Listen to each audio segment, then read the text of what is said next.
अल्लाह ने अपने महबूब अलैहिस्सलाम की उम्मत से वादा कर लिया, वमा कान अल्लाहु लियुअज़्ज़िबहुम व अंत फीहिम, हबीब जब तक आप हैं तो अल्लाह इस कौम पे अजाब नाज़िल नहीं करेगा। हाँ, वला नुज़ीक़न्नहुम मिनल अज़ाबिल अदना दूनल अज़ाबिल अकबर, अल्लाह कहते हैं हाँ छोटे छोटे अजाब देते रहेंगे। अब इस वक्त मुल्क के अंदर जो सैलाबी सूरत हाल है, वो ठीक किसी ने कहा था, मुसीबत जिस पे टूटती है खबर उसे ही होती है, दूसरे को क्या खबर हो कि दूसरा साथी किस करब और तकलीफ के आलम में है। साहब इस वक्त मुल्क के अंदर जो सैलाबी सूरत हाल है वो बड़ी दिगर गू है और ना गुफ्ता भी है। अब देखें, ये कमालिया का जो इलाका है, मुझे वहां के दोस्त बता रहे थे कि हमारे इलाके में जो सैलाब की सूरत हाल है वो इतनी दिगर गू है। वो कहते हैं मुसलसल 72 घंटे तक पानी चलता रहा और पानी की रफ्तार शदीद तेज थी, और अगर पानी की ऊंचाई की बात करें तो कहा 11 फुट ऊंचाई तक वो पानी था। घरों की छतों से पानी गुजर रहा था। और कमालिया के तकरीबन को 35 से 40 गांव वो है कि जिनके अंदर 95% मकान लोगों के मलबे का ढेर बन चुके हैं। 95% लोग वो हैं जो सड़कों पे बैठे हैं। और मुल्तान की तरफ से जाने वाला कमालिया को रास्ता शगाफ पड़ गया, रास्ता भी बंद हो गया, लोग उधर के उधर रह गए, इधर के इधर रह गए। अब 95% लोगों के न डेरे बचे, माल बर्दाश्त माल भी ना बचा, उनके मकानात भी ना बचे। उन पे कौन सी क़यामत टूटी है?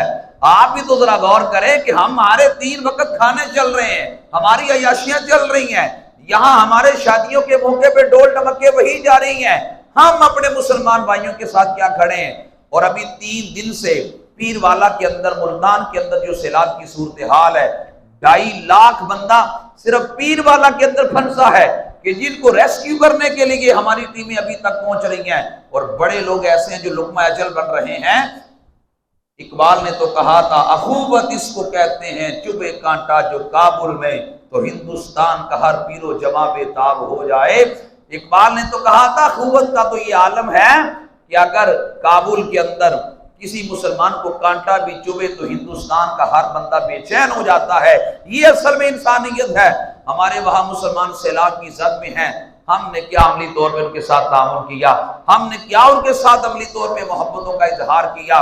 और ये सारी पट्टी जो रावी जहां जहां से गुजरता है, अभी तक मुसलसल तबाही की सूरत हाल है। और इस वक्त ये तो बनता है कि मोदी पे आलमी तौर पे मुकदमा करवाया जाए। हमने तो 3 दिन उनकी नींदें हराम की, लेकिन देखो आपकी आबादी के लिहाज से सबसे बड़ा सूबा जो पंजाब है, अब हमने तो 3 दिन के लिए उनकी नींदें उड़ाई थी और उन्होंने न जाने कितने साल तक के लिए हमारी नींदें उड़ा दी। अब हमने क्या किया? अब इस वजह से इस वक्त जो सूरत हाल है, हमें अपने मुसलमान भाइयों के साथ खड़े होने की जरूरत है। हमें अपने मुसलमान भाइयों के साथ तामुन करने की जरूरत है। आप जितना उनके साथ तामुन कर सकते हैं अमली तौर पे, सिर्फ बातों की हद तक नहीं। अब उन्हें वहां खाने की जरूरत है, उन्हें वहां दीगर चीजों की जरूरत है, दीगर सामान की जरूरत है, खाने के, मेडिसिन के, रहने सहने की चीजों की जरूरत है।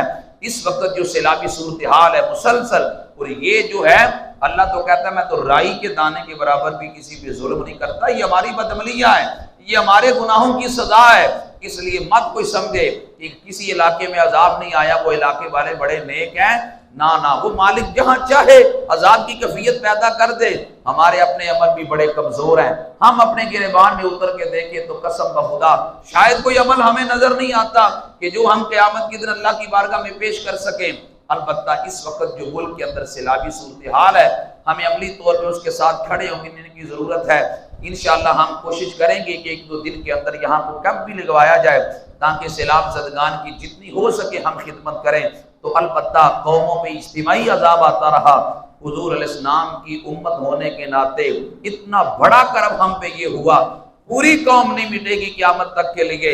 हाँ, ये छोटे छोटे अजाब कहीं ज़ल्ज़ले की सूरत में, कहीं सैलाब की सूरत में, कहीं बेरोजगारी की सूरत में, कहीं जालिम हुक्मरान के तसल्लुत की सूरत में, ये अजाब आते रहेंगे।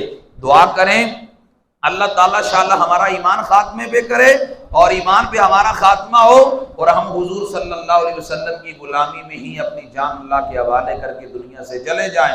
और जहां ये सैलाबी सूरत हाल है, जब भी हाथ उठाएं अपने पाकिस्तान की बात है तो सलाम ज़दगान के लिए ज़रूर दुआ करें। आलमी सतह पे अगर बात है तो गजा के मुसलमानों के लिए ज़रूर दुआ करें। वो इस वक्त भी शदीद कर्ब और तकलीफ के आलम में हैं। अल्लाह उनकी गायबाना मदद फरमाए और अल्लाह हम सब को नबी पाक इस्लाम की सच्ची गुलामी अता फरमाए।